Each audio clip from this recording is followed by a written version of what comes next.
22 heures à Kinshasa. Mesdames, Messieurs, bonsoir et bienvenue si vous nous rejoignez dans cette livraison de l'actualité sur la télévision nationale congolaise. Les consultations nationales lancées par le président de la République, Félix-Antoine Tshisekedi Tshilombo, depuis le 2 novembre 2020 en vue de la création de l'Union sacrée de la Nation se poursuivent encore au regard de l'engouement de ce jour. Seul le secrétaire général de l'administration, les généraux à la retraite et d'autres personnalités de la société civile ont été reçus par le chef de l'État qui va mettre un terme à ces consultations demain, le 25 novembre 2020.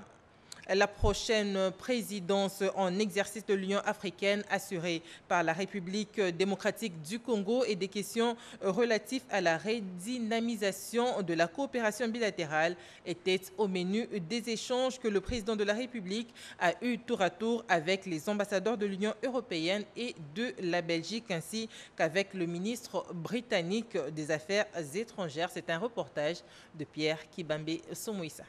Ballet diplomatique ce mardi au Palais de la Nation, notamment en prévision de la prochaine mandature du chef de l'État Félix Antoine Tshisekedi Tshilombo à la présidence en exercice de l'Union africaine. L'ambassadeur de la délégation de l'Union européenne, Jean-Marc Châtaignier, dit avoir abordé avec le président de la République des sujets cruciaux pour l'avenir de la RDC. Il s'est agi, a-t-il martelé, de la présidence congolaise en exercice de l'Union africaine. L'Union européenne et l'Union africaine travaillent étroitement avec le futur président de l'organisation panafricaine pour préparer les prochaines discussions de décembre prochain entre le président de la République Félix-Antoine Tshisekedi Tshilombo et le président de l'Union européenne Charles Michel, président du Conseil européen, a indiqué l'ambassadeur Châtaignier. Un autre sujet crucial, c'est celui des projets et programmes de l'Union européenne en RDC. Il est question de la programmation de la coopération avec la RDC pour nous inscrire dans la vision du président de la République, a précisé le diplomate européen. Le Royaume de Belgique a terminé la semaine dernière une série de sessions de formation des fonctionnaires congolais à Kinshasa et à Addis Abeba dans le cadre de la préparation de la présidence en exercice de Félix-Antoine Tshisekedi Tshilombo à l'Union africaine. Propos de l'ambassadeur du Royaume de Belgique à RDC, Joe Ndekeou. Plusieurs accords ont été signés lors de la visite du chef de l'État en 2019 à Bruxelles, a rappelé l'ambassadeur belge. Il a été mis en place un plan de développement dans le cadre de la coopération au développement et des réformes de capacités administratives, des finances et des justices qui ont été gênées par la pandémie de Covid-19, a souligné le diplomate belge.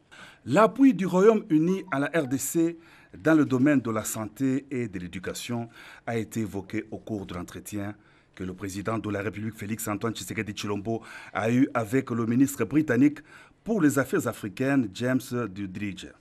En séjour en RDC, il va se rendre à Kananga où il procédera à l'inauguration d'un centre médical et d'une école financée par le Royaume-Uni. Le ministre britannique a félicité le chef de l'État pour les efforts fournis dans l'éradication de l'épidémie d'Ebola à l'Équateur avec la contribution du Royaume-Uni. La situation politique en RDC, l'importance de la paix dans la région de Grand Lac et les rôles importants que la RDC va jouer en assumant la présidence en exercice de l'Union africaine ont été aussi au menu des échanges au cours de cette entrée.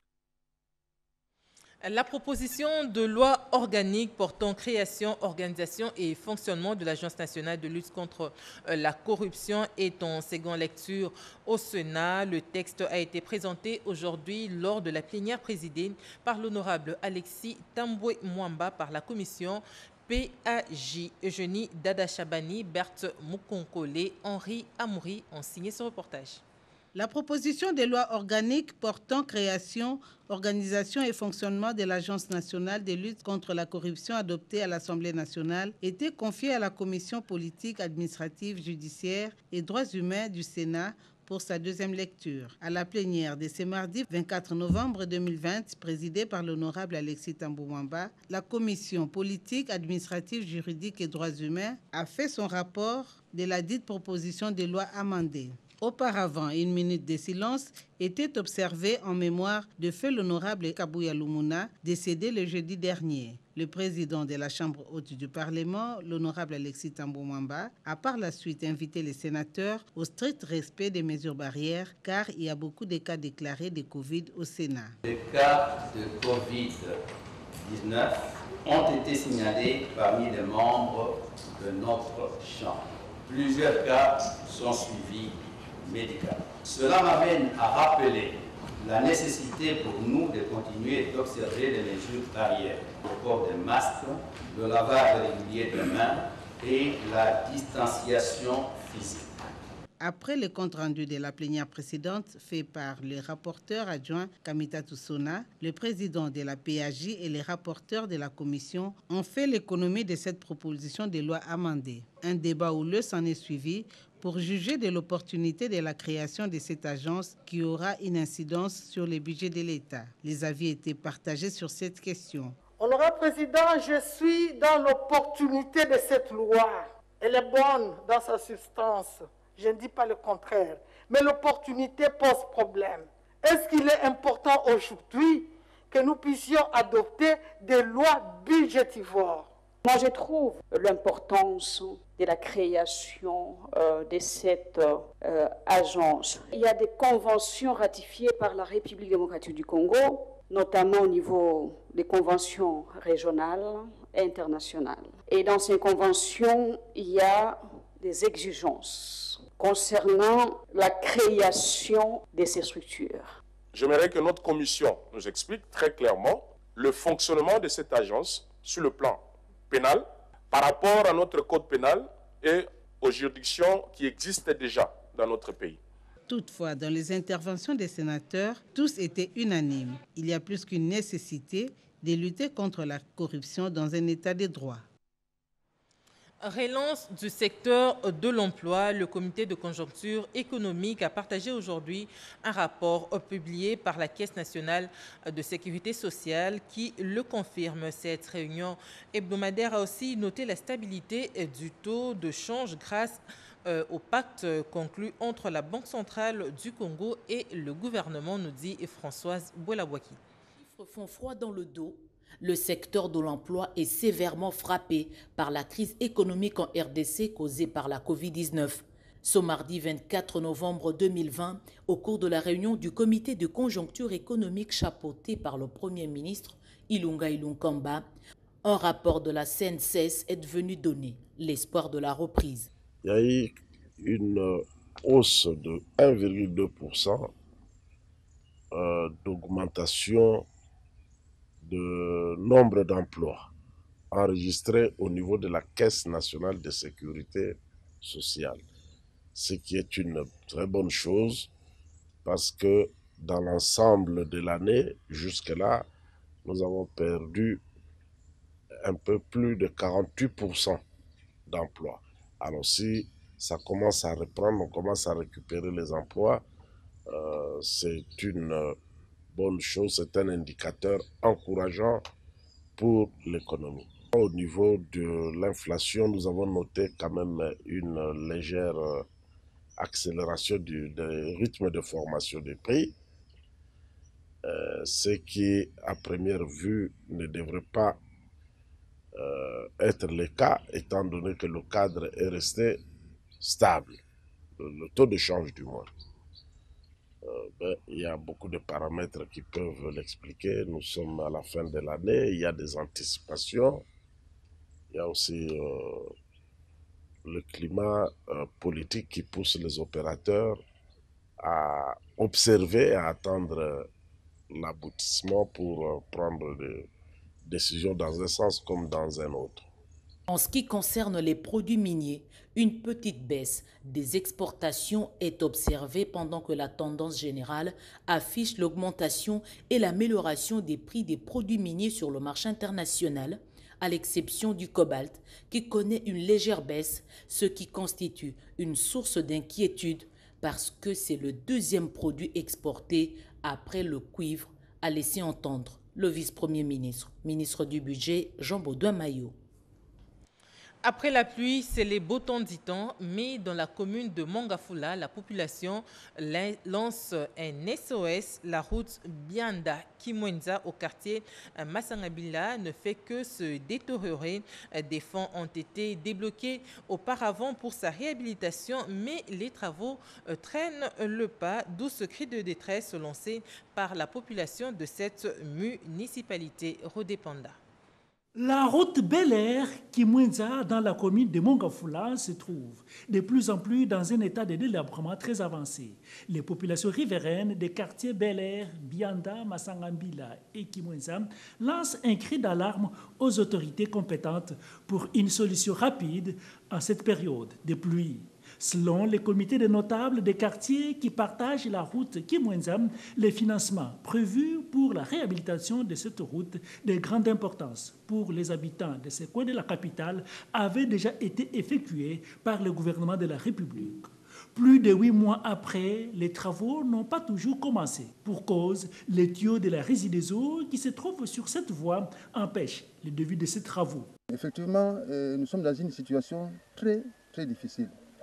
La route ne fait que s'abîmer, les maisons sont dessus, les élèves, vous les voyez d'ailleurs, ils vont à pied jusqu'à Kimwenza. La route est vraiment coupée et nous sommes en difficulté. Les tuyaux de la Régie des eaux sont sous terre. Nous demandons à la société Régie des eaux d'enlever vite les tuyaux pour que la société commence à travailler. Ils ont tout l'argent, ils ont aussi l'argent. La Régie des eaux a l'argent. La Sénat aussi a reçu l'argent. Il a commencé à travailler depuis hier. Mais la Régie des eaux traîne toujours les pieds, on ne comprend pas. Ils n'ont pas les soucis de la population, quoi, pour que la société puisse travailler. Même les motos ne montent plus, ça devient vraiment difficile.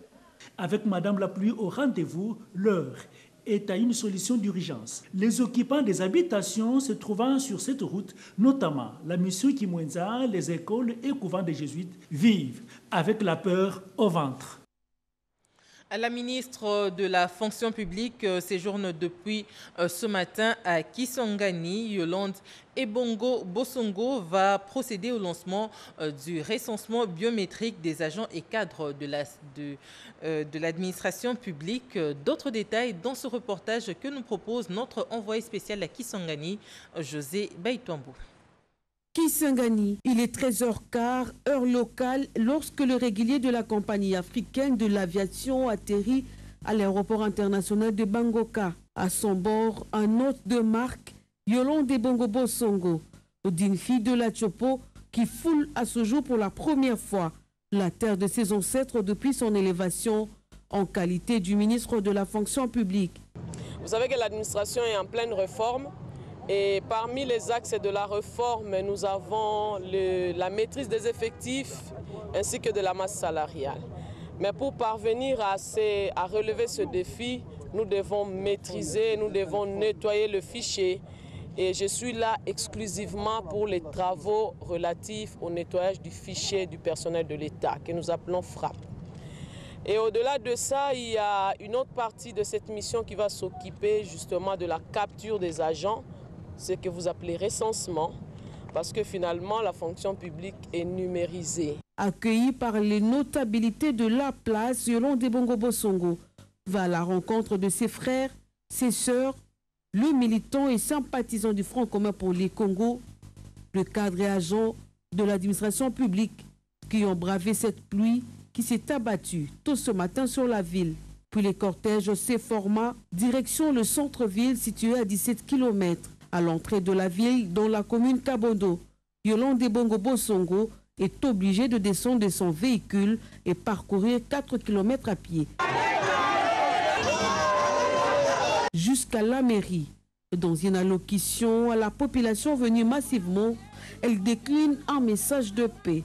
Une paix, dit-elle, chèrement acquise. Cette visite qui commence par la Tchopo se poursuivant en Ituri, ensuite dans le Haut et Bazouélé.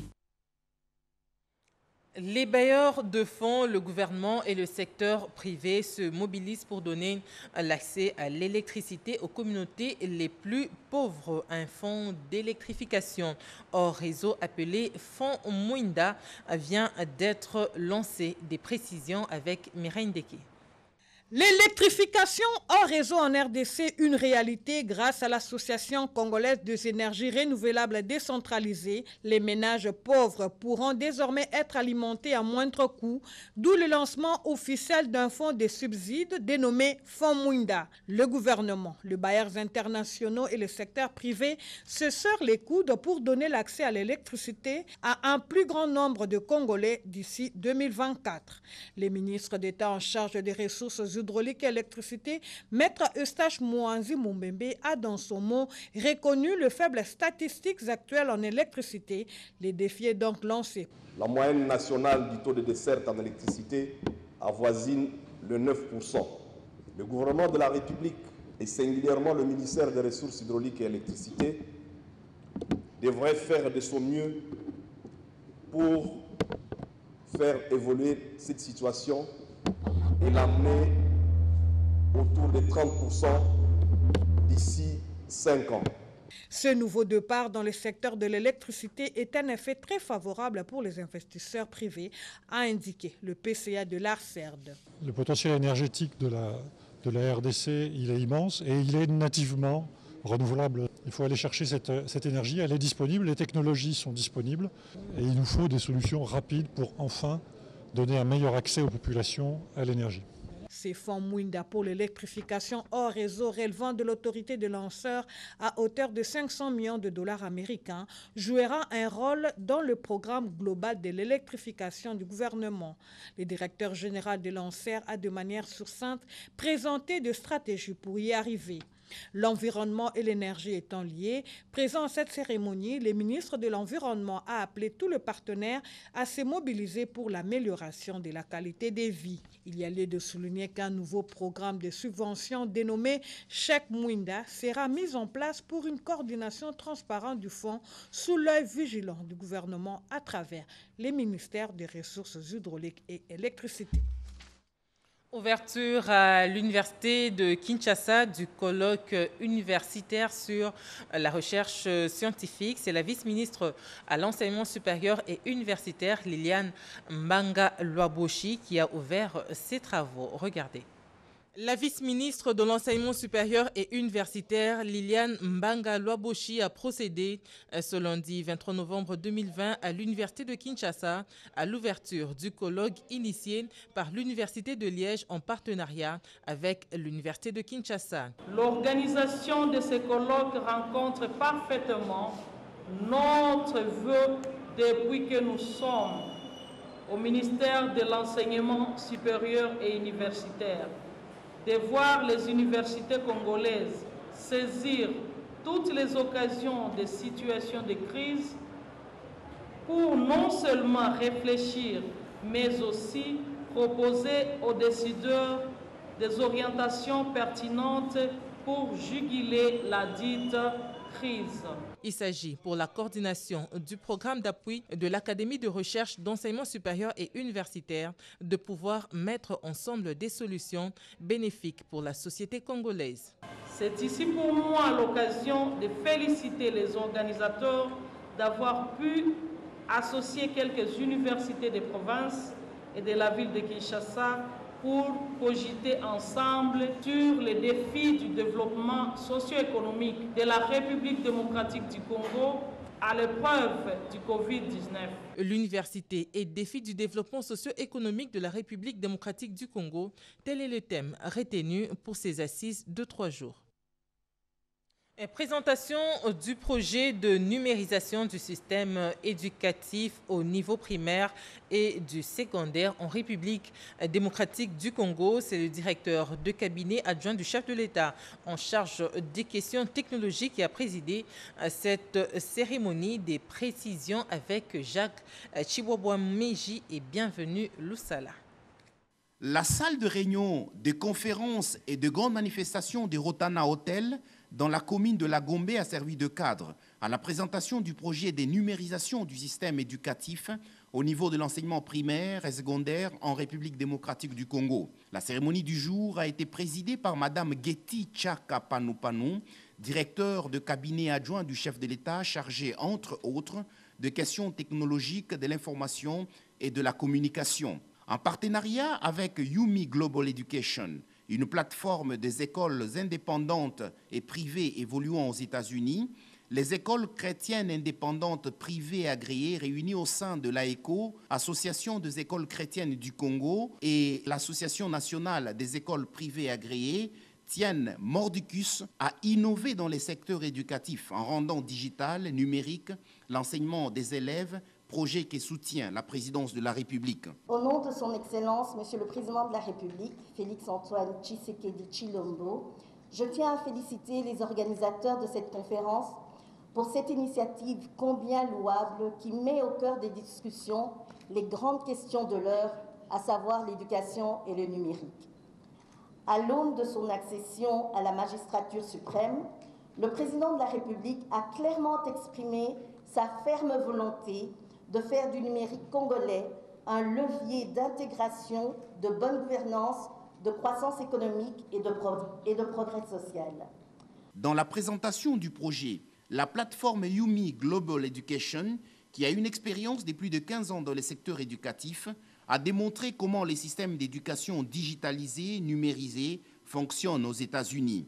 Une tablette spéciale est utilisée pour donner uniquement l'accès aux matières prévues dans le programme national selon les différents niveaux. Les élèves peuvent échanger également à distance avec leurs enseignants, consulter la bibliothèque numérique et communiquer entre eux.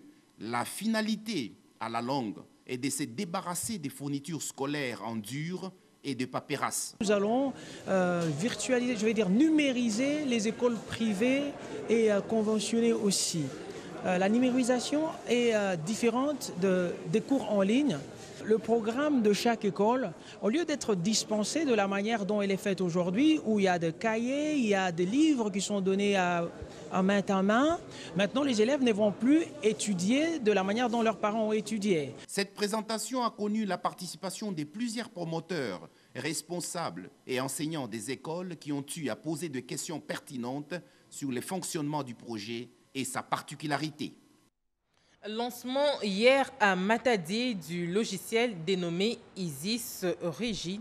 Cet outil va servir dans la collecte et la traçabilité de recettes dues à l'État. C'est le gouverneur du Congo central, Atou Matubwana, qui a lancé officiellement ce logiciel du ministère des Finances.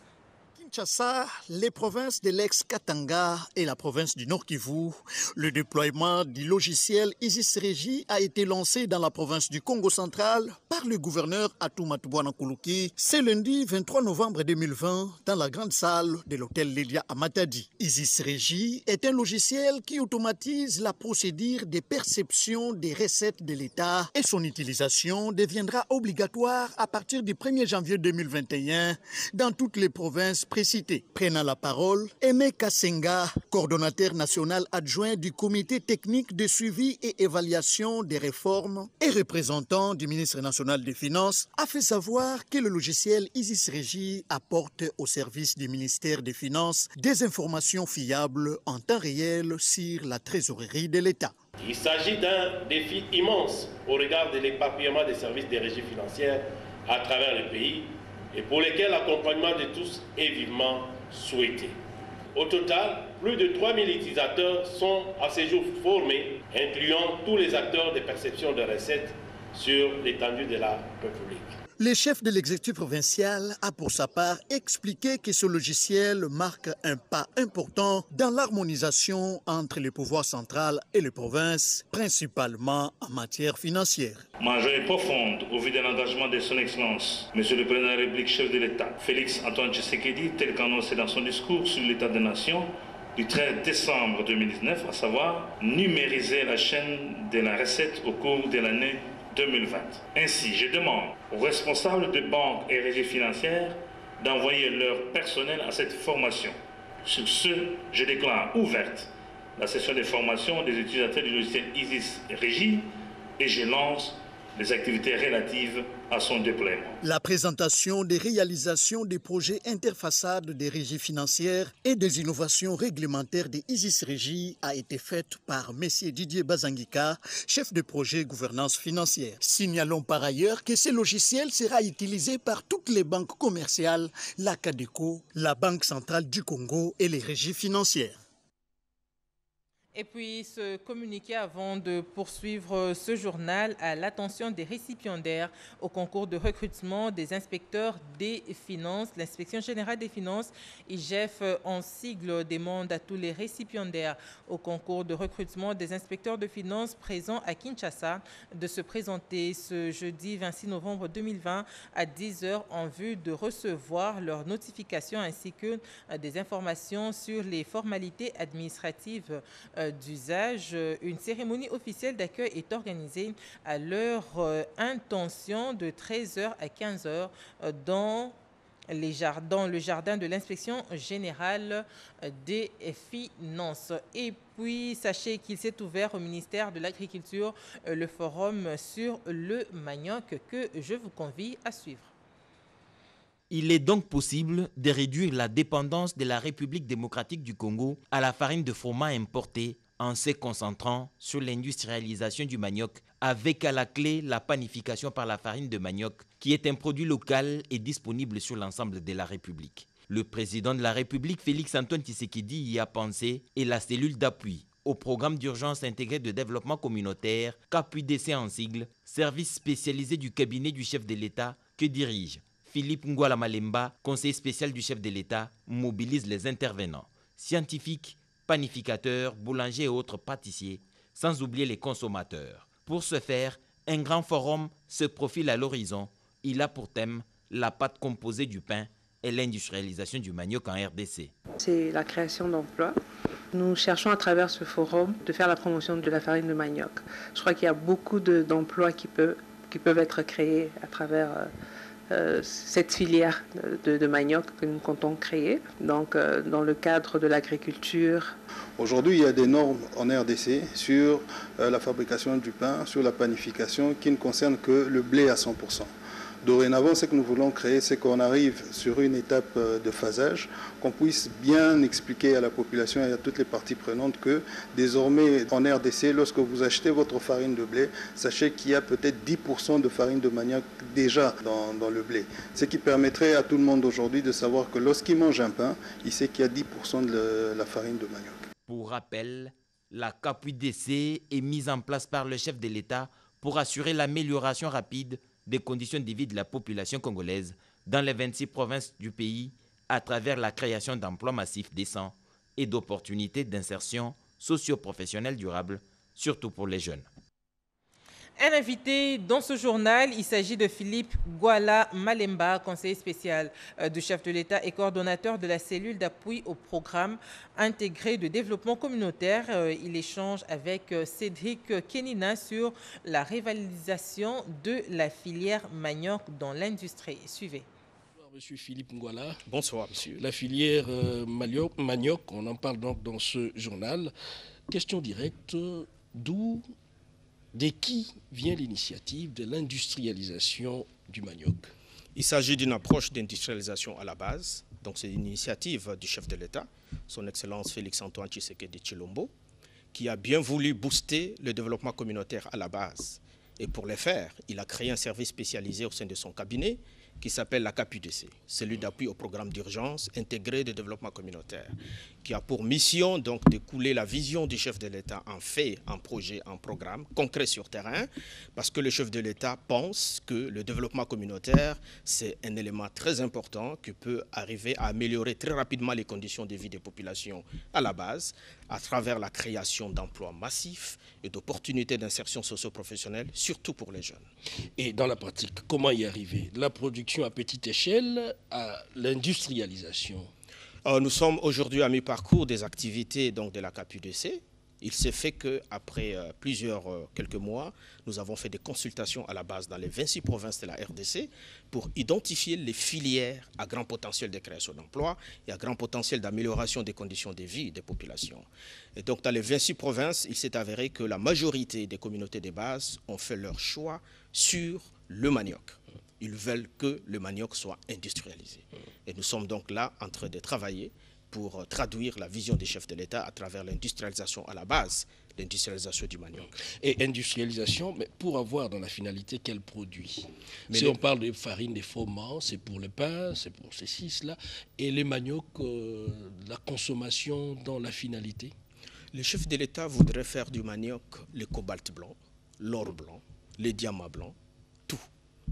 Parce que le manioc, aujourd'hui, comme vous l'avez dit, il est très prisé par toute la population. C'est un des aliments de base sur l'ensemble du territoire national. Et pour que ces maniocs puissent contribuer au développement de la RDC, il faut donc l'introduire dans les processus d'industrialisation. Un travail vient d'être fait là, en collaboration avec le ministère de l'Industrie, qui a porté sur l'adoption de la nouvelle norme de la farine composée. Parlez-nous un peu de... Voilà, la nouvelle norme de la farine composée consiste à introduire le manioc dans l'industrialisation, dans la fabrication du pain. Au minimum, 10% de la farine du manioc panifiable va être introduit dans la farine du pain, avec l'autre pourcentage pour les blés. Et 10%, ça c'est 5% pour la farine du pain et 10% pour la pâtisserie. Ça va avoir une incidence très, très immense et importante. Rien qu'en introduisant le manioc dans le processus d'industrialisation à travers cette nouvelle norme de la farine composée, manioc, blé, nous allons booster l'économie. Ce qui va se passer, c'est qu'on va avoir un besoin en demande de 100 000 tonnes de manioc pour l'industrialisation. Merci beaucoup. Je rappelle que nous recevions sur ces plateaux du journal de la RTNC Philippe Ngwala Malemba, qui est conseiller spécial du chef de l'État, mais aussi coordonnateur de la CAPUIDC. La CAPUIDC qui est la cellule d'appui au programme d'urgence intégré de développement communautaire. Merci d'avoir accepté notre invitation. Merci beaucoup. Merci Cédric Kenina. Le ministre de la Santé, le docteur Eteni Longondo, vient de lancer une série de formations pour l'utilisation des matériels de l'inspection sanitaire. Images et commentaires. Différents inspecteurs, directeurs et provinciaux de la santé, cette cérémonie de grande envergure a permis à l'inspecteur général de la santé, Komba Djeko, dans son exposé, de mettre en exergue la place majeure de cet ouvrage qui sera le mobile principal d'un atelier, ce qui pourra aussi constituer un outil fondamental et référentiel devant renseigner régulièrement le numéro 1 de la santé des Congolais sur le fonctionnement et les performances de ces services. À en croire l'inspecteur général Komba Djeko, ce manuel est venu combler un vide car les inspecteurs généraux et provinciaux ont travaillé dans la recherche des irrégularités et des sanctions dans le domaine de la santé sans un document de référence commun en matière de procédure. Dans son speech, le ministre de la Santé a rendu un vibrant hommage au chef de l'État, Félix-Antoine Tshisekedi Tshilombo, qui a placé la lutte contre les antivaleurs au nombre des priorités de son programme quinquennal. Toutes les parties prenantes ayant concouru à l'élaboration de ce travail ont reçu les vifs encouragements du ministre qui n'a pas hésité à les préfacer. Ce manuel s'avère un outil de gestion, de planification, de formation, d'information et de communication en matière de la santé et un atout de la mise en place de la couverture santé universelle. Ainsi, je déclare ouvert l'atelier de formation des inspecteurs de la santé à l'utilisation du manuel de procédure de l'inspection sanitaire et souhaite plein succès aux travaux. Allocution finie, le ministre de la Santé a personnellement porté sur fonds baptismaux cet ouvrage référentiel. Il importe d'indiquer que l'atelier de formation proprement dit sur l'usage de ces manuels élaborés par les inspecteurs de l'IGES sous la supervision des experts internationaux se déroulera pendant 5 jours. La Fondation Colombe s'investit dans l'assainissement de la ville de Bukavu. En plus de ses actions caritatives en faveur de la population, cette association est prête à collaborer avec la mairie de Bukavu pour que le chef-lieu du Sud Kivu retrouve son image datant. La route d'Ngouba, dans la ville de Bukavu, continue sa transformation décidée par le gouverneur de province, Théon Wabidji Kassi. Les engins du groupement d'entreprises EPOS posent la couche des roulements en enrobé dense de 5 cm sur cette route qui a été redimensionnée. Long de 3,5 km, ce tronçon routier revêt aujourd'hui une nouvelle robe à la satisfaction des habitants de Bukavu. Nous avions toujours préféré une formule brève dans laquelle on cite choses promises, choses faites. C'est la route qui parvient à donner la force de la population. On parvient à mener des commerces, on parvient à mener même la circulation, on parvient à réussir beaucoup de choses lorsque la route est tellement bien faite. Financés par le gouvernement provincial, les travaux ont repris après la levée du confinement total dû à la crise sanitaire. L'entreprise qui exécute les travaux redouble d'ardeur au travail afin de terminer le demi-kilomètre restant. Le problème lié à l'approvisionnement en enrobé a aussi trouvé de solution avec la mise à contribution de l'usine de Bugulumiza dans le territoire de Kabaré. Le maître d'ouvrage, qui est le gouverneur Théon Wabidji Kassi, tient à ce que l'asphaltage de ce tronçon place Moulamba Frontière se termine vite pour entamer d'autres projets routiers. Une page noire dans ce journal, sa disparition brutale a sémé un choc dans le cœur du personnel de la RTNC. Joël Lungenza Bikanga était un journaliste engagé dans la production télévisée. Dans ce commentaire, Odilon Kayuma nous peint le tableau de l'illustre disparu, très productif sur le plan professionnel. C'est en 2000 que Joël Lungenza a été recruté par la Direction générale de la radio-télévision nationale congolaise, RTNC, et par la suite affecté à la sous-direction des reportages, une des branches de la gigantesque Direction des informations télévisées, où il a passé toute sa carrière au service de la nation congolaise jusqu'au 15 novembre 2020, jour de son décès. Décès qui continue à affecter le personnel du média d'État, Jean-Pierre-Henri Kassanganembengou, se rappelle des conseils qu'il prodiguait au tout jeune Joël Lungenza dans ses débuts à la RTNC.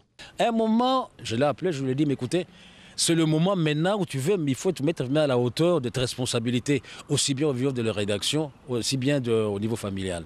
Bref, Lungenza, Joël Lungenza, il faut le dire, il est quand même parmi les jeunes gens qui ont marqué cette rédaction et qui marqueront cette rédaction. Lungenza, je le disais, mais toutes tes compétences au service des rédactions, c'est tout ce que tu laisseras à la postérité. Et je crois qu'il m'a compris. Les conseils, l'illustre disparu savait les capitaliser et l'ont permis d'améliorer ses prestations tant au reportage qu'à la présentation de journaux télévisés. Des efforts appréciés par Oscar Kabamba, ancien directeur des informations télévisées, qui a découvert en Joël Lungenza le talent de présentateur des émissions. Et plus tard, moi devenu ici à la direction de production à la télé, je l'ai récupéré, je lui ai confié quelques émissions. Il était dans question d'actualité, dans le dossier de la rédaction. Nous travaillions toujours ensemble et c'est grâce à nos conseils qu'il parvenait petit à petit à pouvoir se confirmer. Au-delà de présentateur des émissions, le licencié en journalisme et économie de l'Institut facultaire des sciences de l'information et de la communication IFASIC s'est révélé au fil du temps une étoile montante, bref, un fin organisateur. Lungenza a été au centre d'organisation du sommet de la francophonie. Le même Lungenza, comme organisateur, va penser à organiser l'an 1, l'an 2 du gouvernement Matata en son temps. Chaque ministre devait venir, devait parler. Je vous dis, Lungenza, par où il dormait, je ne sais pas. Si le matin vous terminez la réunion de cadre entre vous, il doit apporter une innovation. Tous les schémas d'accompagnement du chef de l'État, Félix Antoine Tshisekedi Tshilombo, qui devient dans quelques jours le président de l'Afrique. Et ça, c'est Lungenza. C'est lui qui vient comme organisateur, comme initiateur, directeur, nous pouvons faire ceci. Nous avons tel talent, nous avons tel dossier. Nous allons impliquer tel secteur, pour que nous accompagnions le président de la République. Organisateur, Joël Lungenza l'était, avec cette soif de toujours apprendre. Voilà qui l'a poussé à embrasser le 3e cycle à l'IFASIC. Mais hélas, la mort a tout gâché. Il vient de laisser sur la table, au niveau de l'IFASIC, le mémoire complet de DEA qu'il allait défendre bientôt. Je retiens de lui un homme engagé, un travailleur, mais un homme de caractère aussi. Ses confrères et ses consoeurs pleurent l'homme qui était d'un grand apport sur le plan de la production à la RTNC. Et difficile à réaliser sa perte, il laisse une progéniture, que son âme repose en paix. Et c'est donc demain que le corps de Joël Lungenza sera mis en terre.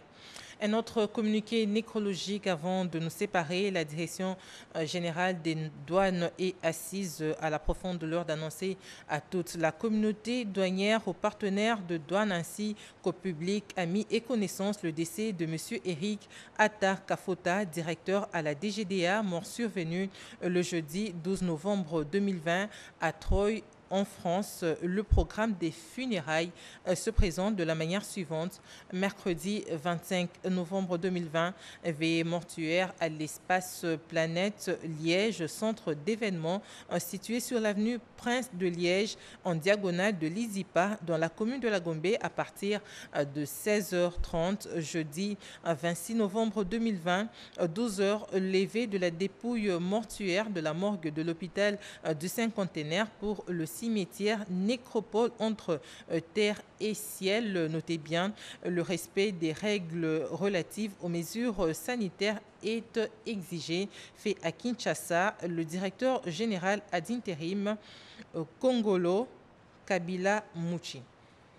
Ce journal est complètement terminé. Mesdames, Messieurs, merci infiniment de nous avoir suivis. À minuit, Georges Frédéric Ndibou va vous présenter une autre édition d'information. Restez branchés et à la prochaine.